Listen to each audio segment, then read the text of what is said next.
Everybody, welcome back to Take a Break with a Book. Today I'm going to be reading the story Cloudy with a Chance of Meatballs, written by Judi Barrett and drawn by Ron Barrett.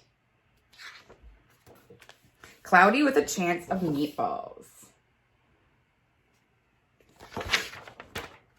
We were all sitting around the big kitchen table. It was Saturday morning, pancake morning.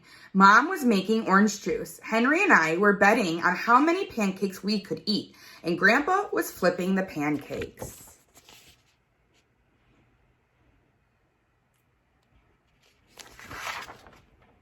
Seconds later, a pancake flew through the air, headed towards the kitchen ceiling, and landed right on Henry. We all laughed, even Grandpa. All the other pancakes landed in the pan.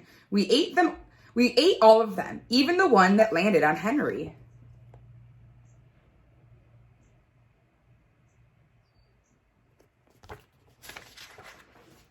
That night, Grandpa told us the best bedtime story ever. He said the flying pancake made him think of it. Across an ocean, over lots of huge bumpy mountains, across 3 hot deserts and 1 smaller ocean, there lay the tiny town of Chew and Swallow.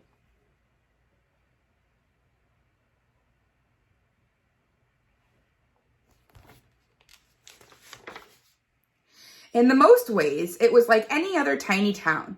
It had a main street, stores, houses, trees, gardens, a schoolhouse, and 300 people and some cats and dogs. But there were no food stores in the town of Chew and Swallow. They didn't need any. The only thing that was really different about Chew and Swallow was its weather. It came 3 times a day, at breakfast, lunch, and dinner. Everything that everyone ate came from the sky.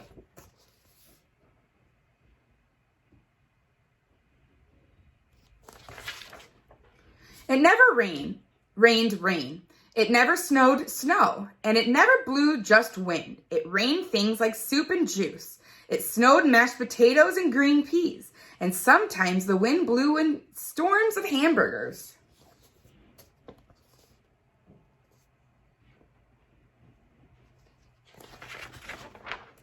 Every morning, people watched the weather report on TV to find out what they would eat that day. They would even hear a prediction for the next day's food. When the townspeople went outside, they carried their plates, cups, glasses, forks, spoons, knives, and napkins with them. That way, they would always be ready for any kind of weather. If there were leftovers, the people took them home and put them in the refrigerator in case they got hungry between meals.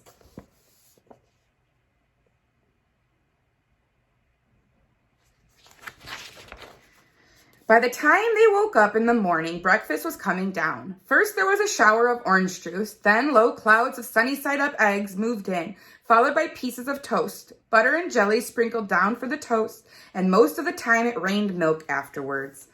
For lunch one day, frankfurters and rolls blew in from the northwest at about 5 miles an hour.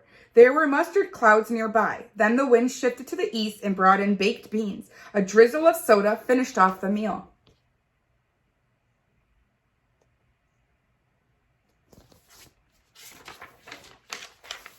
For dinner one night, there were lamb chops, becoming heavy at times, with occasional ketchup.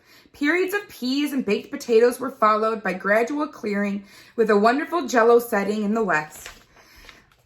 The sanitation department of Chew and Swallow had to remove the food that fell on the houses and sidewalks and lawns. The workers cleaned things up after every meal and fed all the dogs and cats. Then they emptied the leftovers in the ocean for the fish and turtles and whales to eat.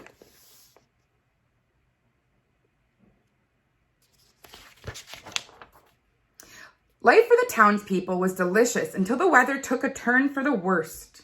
One day there was nothing but gorgonzola cheese all day long. The next day, there was only broccoli all overcooked. And the next day, there were Brussels sprouts and peanut butter with mayonnaise. Another day, there was pea soup fog, and no one could see where they were going, and they could barely find the rest of the meal that got stuck in the fog.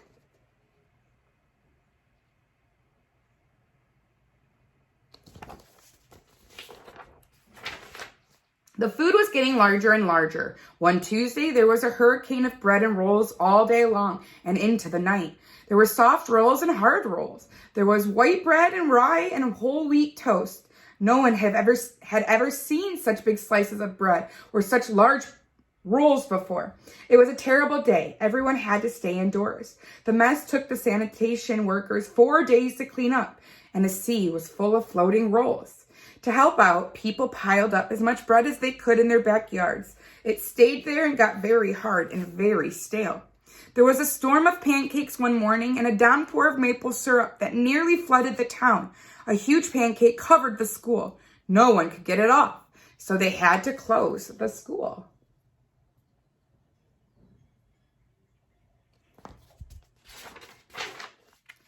Lunch one day brought 15-inch drifts of cream cheese and jelly sandwiches. Everyone ate them, sick, and the day ended with a stomach ache. There was an awful salt and pepper wind, followed by an even worse tomato tornado.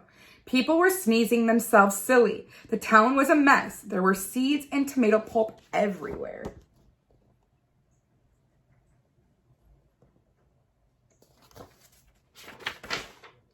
The sanitation department gave up. The job was too big. Everyone feared for their lives. They couldn't go outside most of the time. Many houses had been hit by giant meatballs. Stores were boarded up, and there were no more schools for the children. So they decided to leave the town of Chew and Swallow. They had to.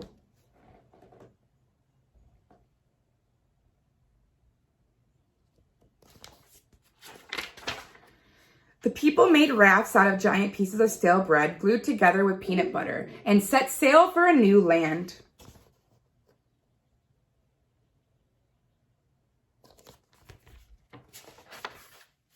After sailing for a week, they reached a small, friendly town. They built houses for themselves out of their rafts. The children began school again, and the adults found jobs. The biggest change they had to make was getting used to buying their food at a supermarket. Nothing came down from the sky except rain and snow. The clouds above their heads were not made of fried eggs. No one ever got hit by a hamburger again, and nobody dared to go back to Chew and Swallow to find out what had happened to it. They were too afraid. Henry and I were awake at the very end of Grandpa's story. I remember his goodnight kiss.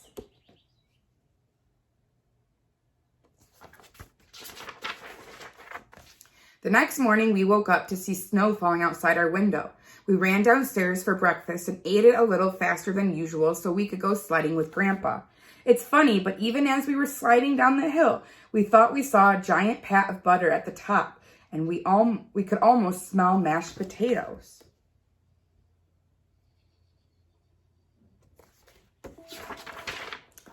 The end. Well, I hope you guys enjoyed today's story. I'll see you tomorrow for another one. Bye.